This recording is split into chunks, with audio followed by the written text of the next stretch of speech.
Alrighty, ladies and gentlemen, it is I, ChrissieGirl, and we're about to begin Silver's story.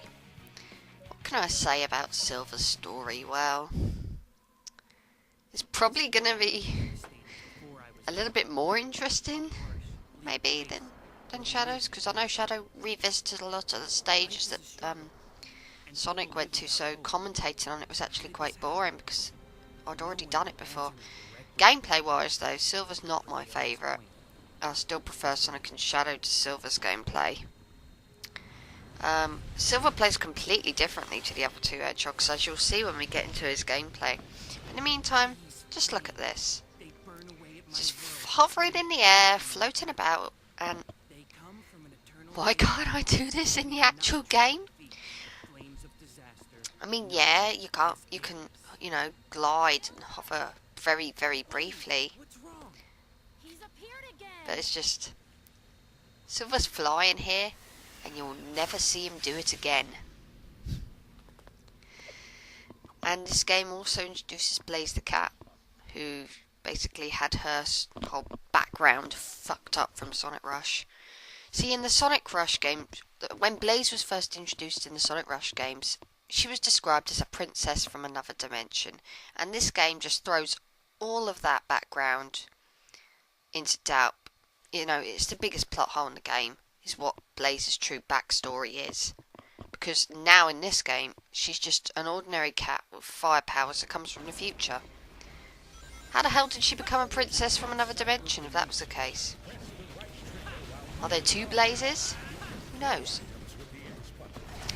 But in any case, Silver's gameplay is the slowest of the three Hedgehogs. And no, I'm not counting Amy now, I said three. Yeah, he does move quite slowly. There are slower characters. I think Knuckles and Amy are much slower than what Silver is, but Silver's still quite slow. He also has psychokinetic powers.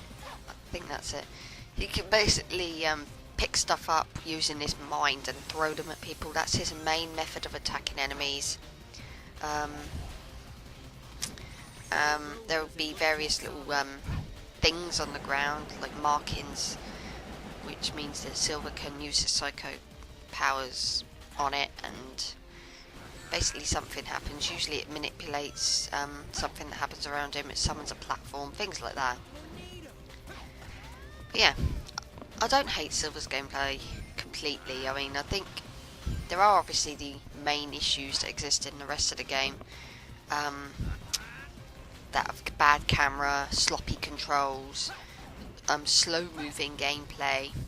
But I do find the idea of, picking things up and throwing things with, psychic powers. I don't find that old concept to be a bad idea.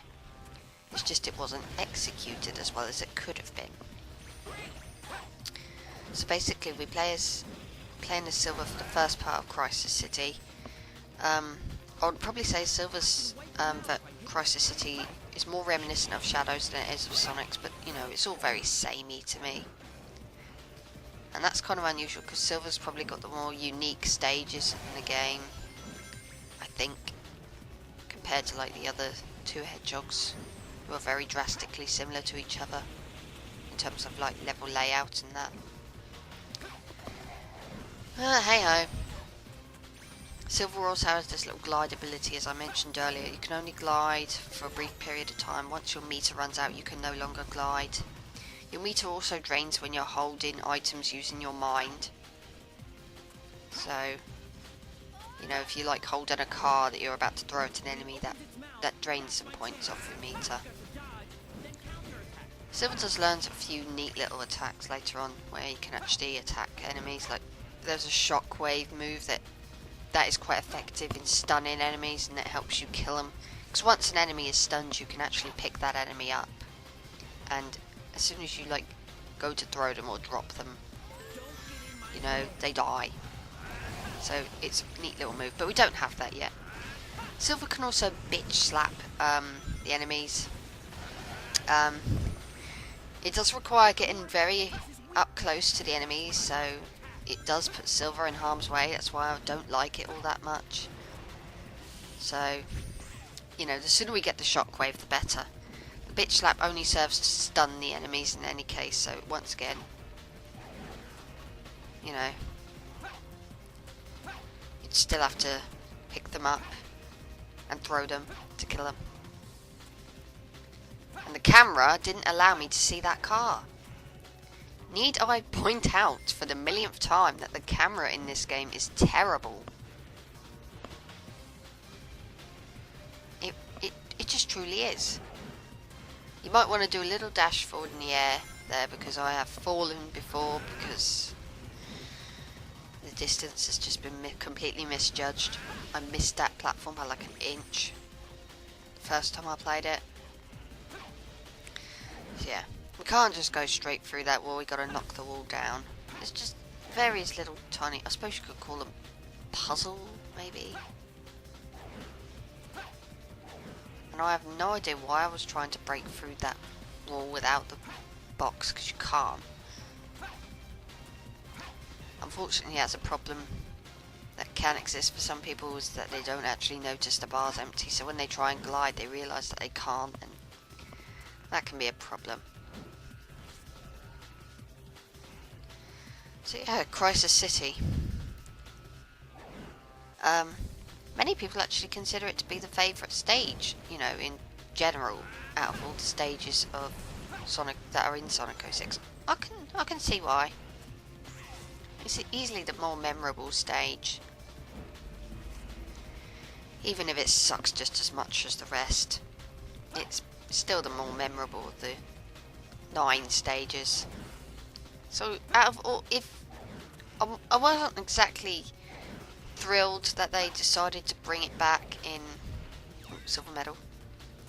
I wasn't exactly thrilled they decided to bring an 06 stage back in Generations, but hey ho, you know, not my game. It's up to Sega what they would do with it. And if anything, I kind of like the remake of Crisis City. I mean, it's not my favourite stage, far from it, but it's not as broken as the Crisis City variants in this game. And the remix of it kicks ass. Okay, so now we're moving on to playing as Blaze. Blaze is one of Silver's 2 amigos, and to many, she's the best character in the game to play as. She's very fast. I would probably say as fast as Sonic, if not faster. She has numerous fire attacks at her disposal. She can double jump. She can create this kind of tornado, which, you know, this fire tornado which can kill enemies. And she's got a homing attack. A homing attack isn't exactly the best in my book. I mean, I still think Sonic and Shadow's homing attacks were done much better. Still, Blaze's just seems very sloppy. But other than that, she's a very good character to play as. You know, a bit of tweaking, and she, you know, she would have been very fun to play as. Easily the best character to play as in the game, in my personal opinion. Each to their own. It's a pity, really, that she had to be an amigo and you don't play her as much as, you know, like Silver. As for Silver's other amigo, well, we'll be meeting up with them later. Much later. Well, not that much later, but, you know, still later. So, yeah. Blaze's gameplay is just kind of reminiscent of the, you know, speed that I was kind of expecting. I mean, it's still not as fast as, like, say, Sonic Adventure 1 and 2, in my mind, but, you know, she's quite fast compared to the other characters. So, I like her.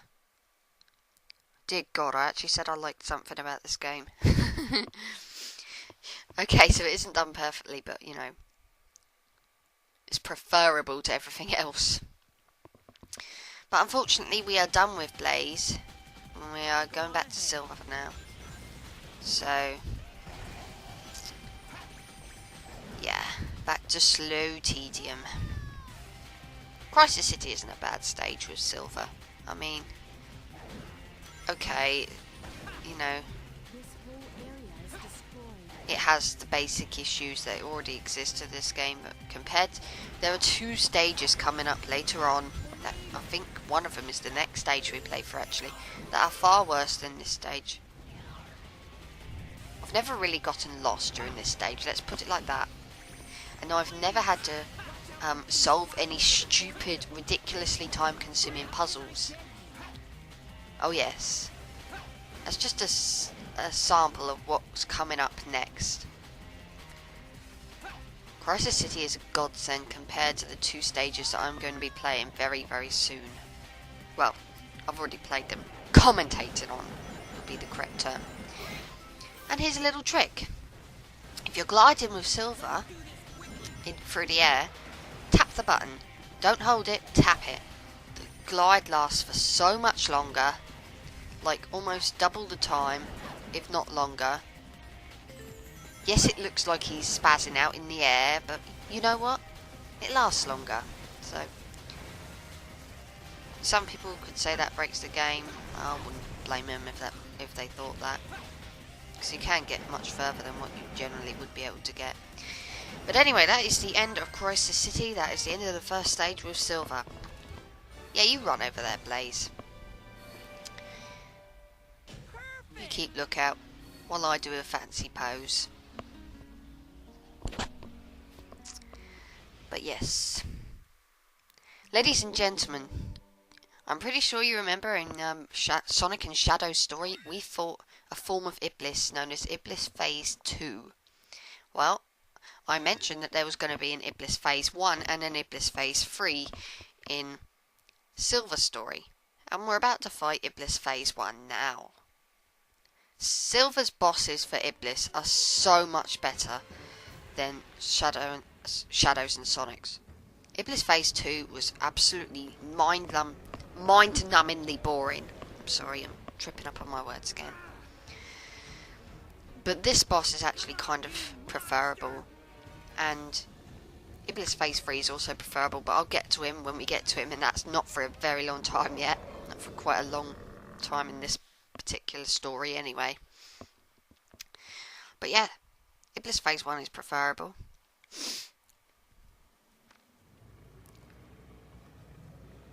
He's a big fucker, I'll give him that.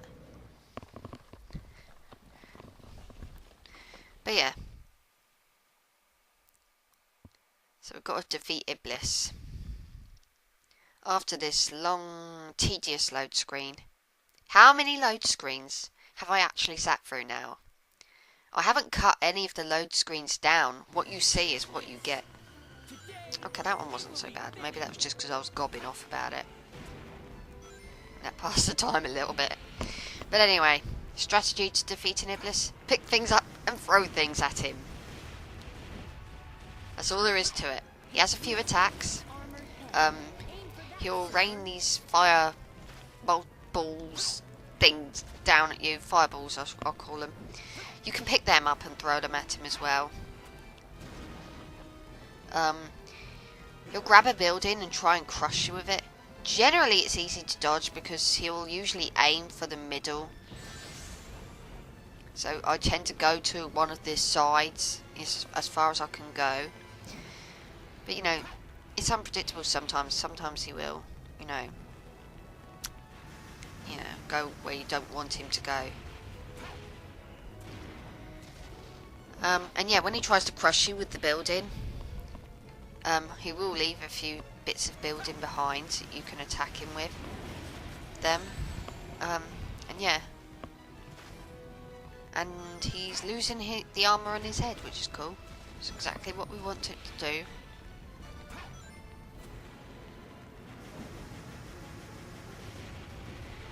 The more you wear him down, the more attacks he'll have. But at the moment, you know, he's not doing too much to us, which is good. See, generally I would have thought I'd be safe here. Oh, I was. Okay then. I thought for some reason I got hit. It's probably just the way he faces me. You just stand there when he aims the fireballs at you, and you can catch them with your psychokinesis. You might. I wouldn't have thought you'd get hit. You might. This game's unpredictable, but you know, I wouldn't have thought so.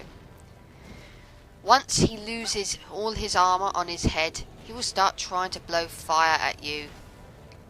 If you're in the middle, it's very difficult to dodge.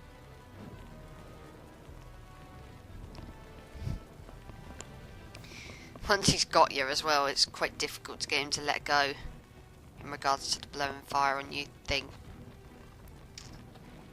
You know, Iblis Phase 1 isn't a hard boss. And it's certainly less tedious than Iblis Phase 2. I much prefer this boss to Iblis Phase 2. It's not as crappy.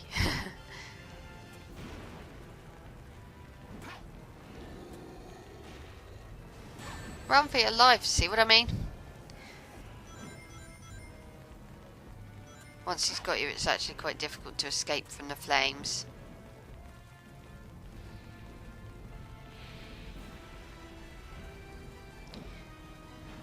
As I say, he's not a hard boss because he makes it quite obvious when he's going to attack you. Oh, for fuck's sake. The aiming's not too brilliant, but it's not terrible either.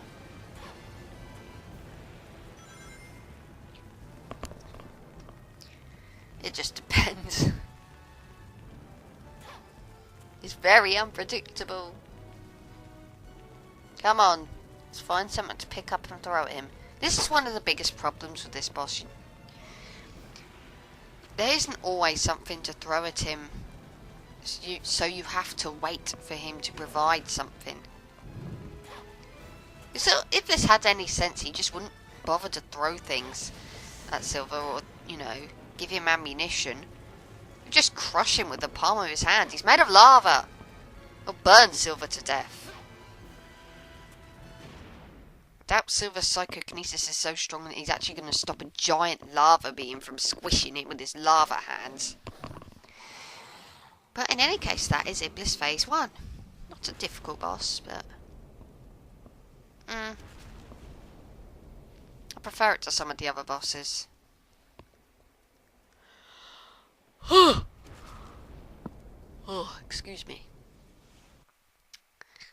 And that's a wrap. I know I didn't get a very good ranking on it, but hey ho, I don't care about the ranks. I'm just here to play through a video game, no matter how crappily I do it. But in any case, I will see you guys in part 2 of Silver's story, and I'll leave it here for now. See you later.